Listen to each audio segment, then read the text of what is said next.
امام حسن بن علی علیہ السلام وہ اس روایت کو نقل فرماتے ہیں کہ حضور سید کائنات تاجدار انبیاء سرور کائنات محمد مصطفیٰ صلی اللہ علیہ وسلم نے ارشاد فرمایا الزموا مودتنا اہل البیت، کہ تم پر اہل بیت کی محبت، ان کی مودت وہ تم پر لازم کی گئی ہے۔ اور آگے آقا علیہ الصلوۃ والسلام نے ارشاد فرمایا فَإِنَّهُ مَنْ لَقِيَ اللَّهُ وَهُوَ يَوَدُّنَا دَخَلَ الْجَنَّةَ بِشَفَاعَتِنَا، کہ جو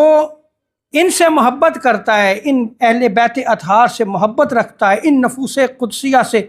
محبت و مودت رکھتا ہے، اللہ رب العزت ہماری شفاعت کے وسیلے سے انہیں جنت میں داخل فرمائے گا۔ تو آپ اس روایت پہ غور کریں کہ حضور سید عالم صلی اللہ تعالیٰ علیہ وسلم نے ان نفوس قدسیہ کی محبت کو جہاں لازم قرار دیا،